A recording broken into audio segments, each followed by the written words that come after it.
What's up, guys, and welcome to another episode of the Powerhouse Mentality Podcast. I'm your host. I'm Caitlin Kenna Smith.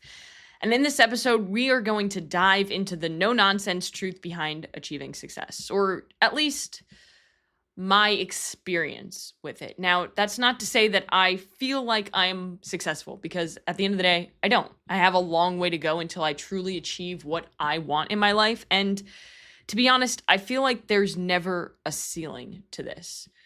It's kind of like the saying, proud but never satisfied. It's like, I'm proud of the things that I've accomplished, and I'm proud of the progress that I've made, but I'm not satisfied to the point where this is it. And I think that if you ever get to a point where you're like, this is it, then that's when you stop growing. And life is about growth, not about moving backwards and not about staying the same. So it's really easy to kind of get lost in the noise, chasing the quick fixes or chasing shortcuts, or, scrolling through Instagram and seeing somebody offering this course or this webinar or all these things, which, again, great to be able to learn, but do you really need another $97 course to tell you all the quote unquote secrets to success, when the secrets really are taking care of your mindset, doing the work, and doing the work consistently, longer than you think you have to do it, and not overcomplicating the process.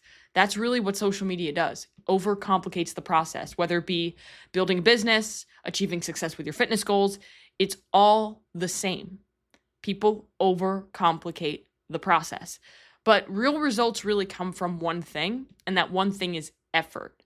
So today I really want to kind of explore how stripping away distractions, embracing discomfort, and staying focused on what truly matters can help you really break through those barriers that you've set for yourself, from controlling your mindset and the stories that you tell yourself to pushing past the plateaus and embracing relentless action.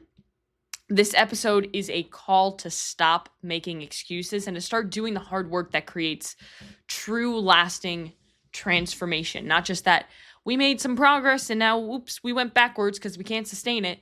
So, as in typical powerhouse mentality fashion, we're going to get real.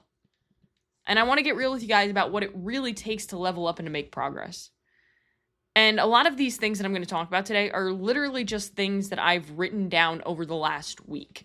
Thoughts that I've had, whether it be related to my training personally, my personal journey with building my business, with coaching my clients, just things that have been on the top of my head, that have been swirling around, that have helped me improve or push harder in certain areas of my life, especially training. Because right now I'm in a season where training is literally the number one thing that I am focused on as far as my growth, because I have a huge goal and I'm literally all in on it. But what I find is that a lot of the lessons, or honestly, all of the lessons that I learned during training are 100% applicable in all areas of my life. And I'm sure if you're somebody who works out, you've been there where you've pushed through a tough set or a tough workout, and you realize, you feel more confident. You feel stronger, not just physically, but mentally.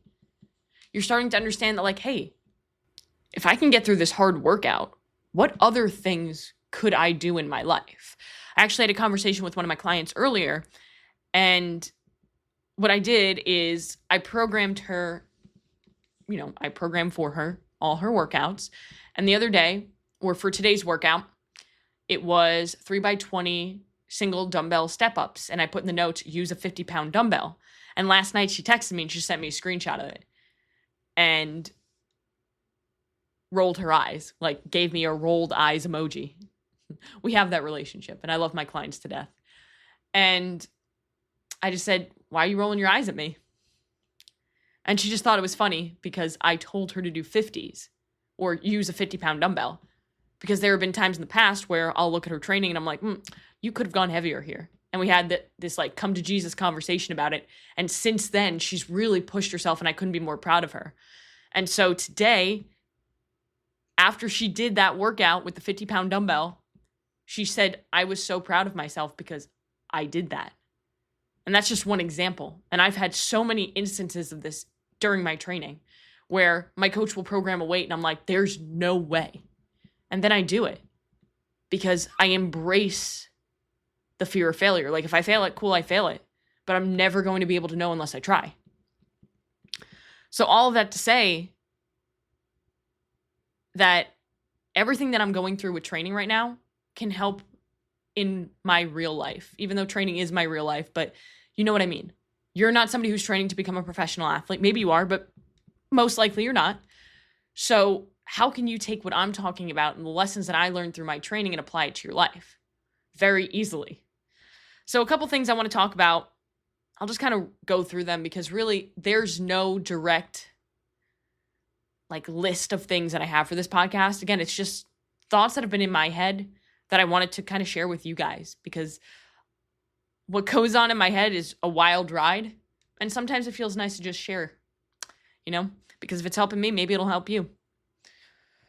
So the first point that I have here is most people overcomplicate everything. And that includes myself. I overcomplicate the crap out of things. Ask my husband. I am the number one overthinker in the country, I bet.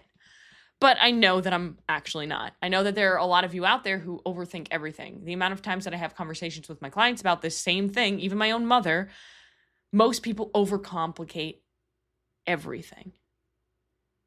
But success is simple. Achieving great things is simple. But simple doesn't mean easy. So I don't want you to think, well, if it's so simple, why can't I do it? It's hard. It's difficult. Yeah, because simple isn't easy. Simple is simple. They're two different things. You're always searching for more things to do. You never believe you're doing enough. You never feel like the process is truly working. And you create so much unnecessary anxiety and stress from these thoughts consuming you when all you have to do is simplify it, is stay focused and keep working on the process. Hard work isn't glamorous. It's not. It's not what sells. It's not what gets likes. It's not what gets the comments and the views. It's not trendy. But it's the only thing that actually works. And you can't expect to become more without effort. And effort is always a choice. Your choice. So you have to strip down all of the noise, all of the distractions, and just focus on effort. Effort is always a choice. Your choice. Effort is always something that we can control. You. Nobody else can control your effort. And you're the only one who truly knows deep down inside if you are giving your full effort or if you're holding back. And so many people will distract themselves through, again, social media is a big thing. I love social media. I just need to say that. It has so many great perks to it. However, most people don't use it for the right reason. They go on there, they scroll through so many things, they get distracted by all of these different trends. For example, like the amount of people who I follow who they're nutrition coaches, and they will be like, oh, well, now I'm doing this diet or now I'm doing this thing. And I think it's important for coaches to understand different diets and things like that so they can have a better conversation with their clients about it. But if you're always doing a new thing and there's no consistency to it and there's no sustainability to it, and it's always a different trend, then you're going to constantly be distracted. You're going to have that shiny object syndrome where you can't stay consistent with the things that actually work. The things that actually work, the basics, the fundamental things that work, we'll talk about fat loss, for example. They have been around forever. They work. They are the basics for a reason.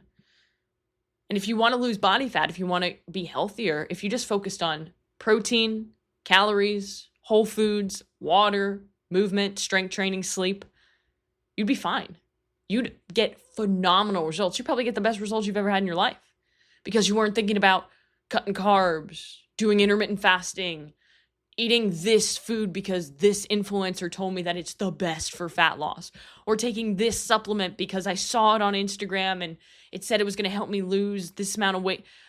Stop all the noise. Focus on the basics. And if you focus on the basics for 90 days and you actually stayed consistent, you were honest with yourself on the process, and you gave all of your effort towards it, you would see the best results you've ever seen. Guaranteed. And you can apply that to your business as well. You can apply that to your career. You can apply that to any area of your life where you want to become great at. If you focus on the basics and you do the monotonous hard work consistently, longer than you think you have to, longer than you think it will take, you're going to see the best damn results you've ever seen. But you have to strip down the noise, and focus on effort. And the second point is that everything you do has a consequence. And I mean everything. I wrote everything in all caps, like 3 times. Because I want to emphasize the importance of everything. Even the things that you think are meaningless, the small things that you think don't matter, they all matter. And again, you're always in control of these choices. You can choose something that doesn't take you closer to your goals, or you can choose something that takes you further away from them. That's your choice. We live in an incredible country that has the freedom of speech, the freedom of choice. You can do whatever you want.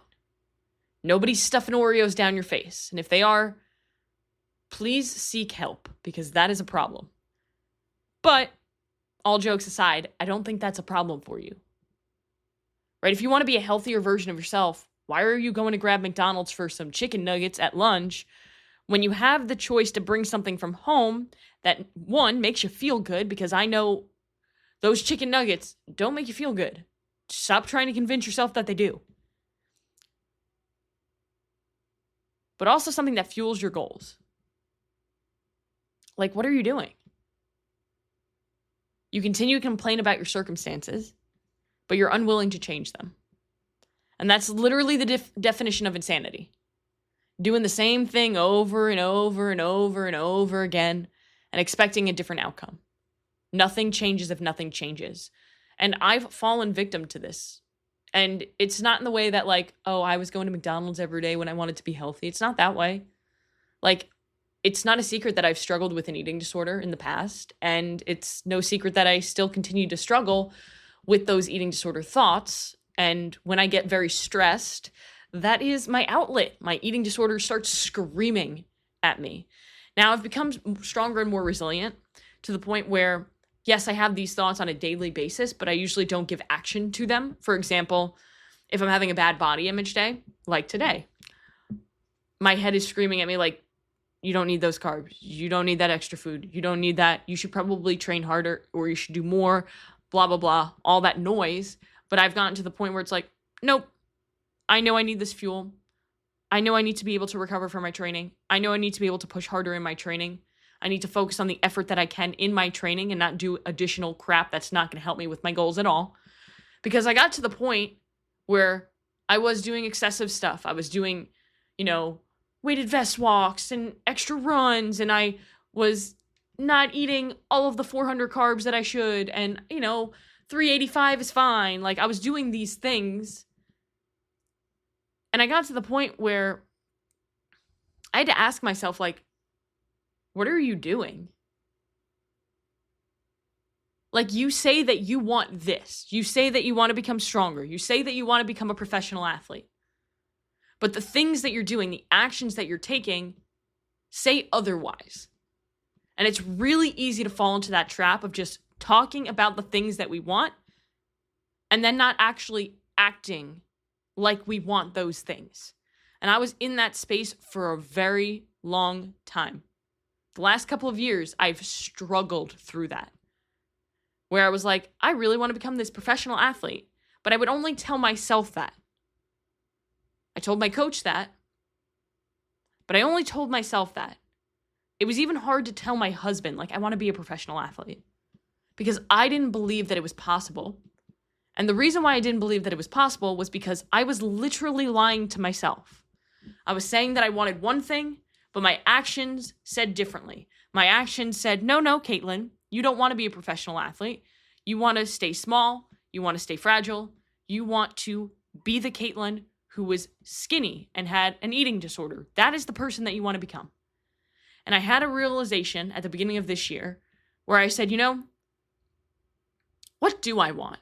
Like, what am I doing?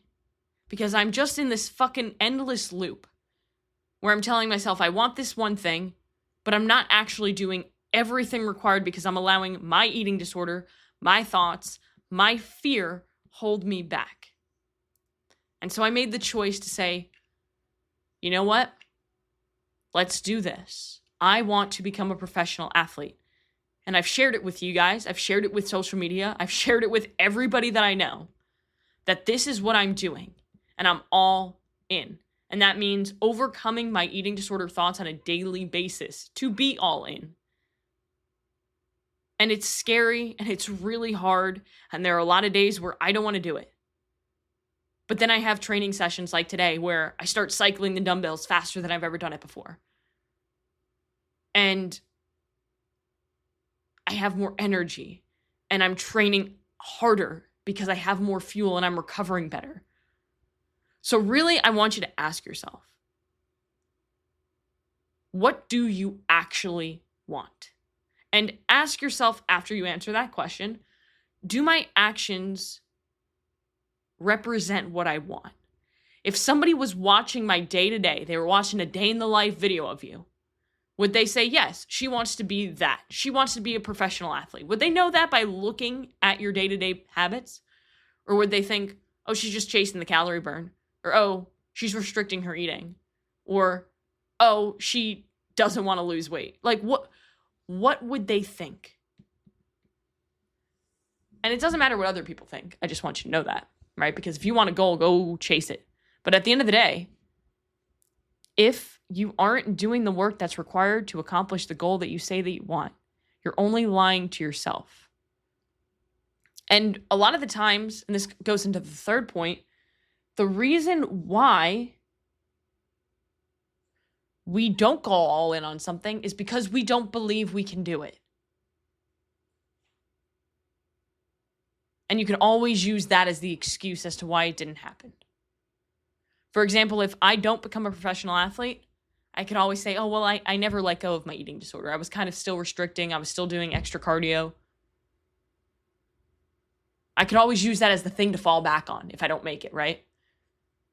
So now that I took that away, it's like I don't have anything. Like, it's just me and my hard work and my effort now. And the only thing, if I don't make it, it's because I wasn't good enough. And that's scary for a lot of people to accept. So belief matters. Okay? It doesn't matter if no one else believes in you. That doesn't matter. But the moment that you don't believe in yourself, that thing that you want becomes impossible. Because without belief, you will never do what you want with your life. You will never truly go all in. You'll always have a crutch. And you might not think that, but it's true. Which means how you speak to yourself matters. The stories you tell yourself matter. Whether you think you can or you think you can't, you're right. And if you're struggling with belief, I highly recommend that you read The Magic of Thinking Big. I've read it 6 times, and I probably need to read it again. It's that time. But human beings are truly limitless. And you have to believe that. You have to believe that if you truly want something, you can actually get it. If you go all in, and you have relentless action towards the process. When you're willing to work your ass off for something, you can go from a 0 at something, or a 1 or a 2, to an 8, to a 9, to a 10. You can become great. But it takes time and patience, and most people aren't willing to put in the time and the effort that is required. So if you really want something, believe that you can do it and have relentless action towards it. I like to think belief plus relentless action equals results, or equals accomplishing your dreams. Like, you like to say, like, well, what if it doesn't work out? Well, what if it does? What if it does, right? Now, point number 4, I heard this quote on a podcast earlier today. One becomes truly powerful when their mind is stronger than their emotions. Most of us react in life when we need to be responding. How many times have you had something happen to you and you reacted emotionally? Like, you were angry, you were sad, you were anxious, and then 10 minutes later you're like, oh man, I shouldn't have acted that way. I shouldn't have said that. Because most of us react, we don't respond. We let our emotions overtake our mind. How many times have you said you were going to go to the gym and then you were sad or you had a long day at work, you were a little tired, a little depressed, and you said, I'll go tomorrow. You let your emotions overtake your mind. Your mind has to be stronger than those emotions, stronger than your feelings. That doesn't mean you can't show emotion. I don't want people to think that. You're not a robot, you're a human being. But you can't allow your emotions to overtake your mind because you're in control. Your mind is in control, and that belongs to you. Your emotions don't define you. Life is 10% what happens to us and 90% how we respond to it. So understand that it's not the event that defines you. It's how you perceive it. So if something happens, it's not that. That's why some people can have one thing happen to them and react or have a completely different outcome than somebody else who had the same exact thing happen to them because they perceived it differently. That's why people who have lived in a home where there's alcohol abuse or drug abuse, that child that comes out of that home will either become addicted to alcohol or drugs because of their perception towards that, or they'll avoid alcohol and drugs because of their perception. I have never touched drugs. I've had alcohol in my life, but I haven't drank it in like 5-6 years probably, and I have no intention on it. I don't drink because I've seen what addiction does, and I don't want to be a part of that. So my perception is different versus somebody who became a drug addict because their parents were drug addicts. Your perception leads to emotions, which leads to actions, which leads to outcome. And perception is another thing that you can always control. I know this one's a really hard one for people to accept because a lot of us almost habitually react. So we need to almost slow down. And for a lot of us, it's really hard to slow down. But I promise you that it's going to change your life if you start implementing this. And the final point is no matter how hard you're working, there is always another level. Always. Always. I don't care how hard you think you're working. There's always more you can give. And unfortunately, we live in a society today where a lot of people have become accustomed to being fragile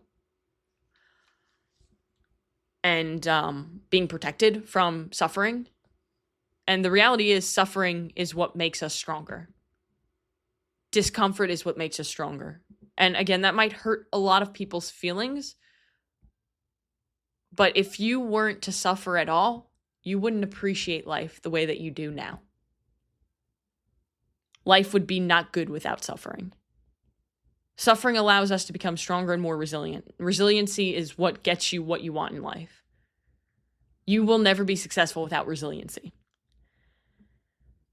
So one thing that I've been telling myself a lot lately, it's like my new mantra of life, is I do today what others won't so I can do tomorrow what others can't. And doing what others won't means pouring my soul into every training session like my life depends on it. It looks like giving more than I think that I have. So that doing what others can't means finding a gear when you think the gearbox is shattered. So in a world where society has become a little fragile, be different. Push yourself to that next gear. Embrace the discomfort and see what it truly means to work hard, because a lot of people don't even know what it actually feels like to push themselves. So do it. Find out. And you will become so much stronger because of it. Not just physically, but mentally. So I hope that you guys enjoyed this episode and listening to some of my thoughts that I've had over the past week. This episode was all about taking ownership of your journey and showing up for the work day in and day out. So go out today and do one thing that's going to take you one step closer to where you want to be.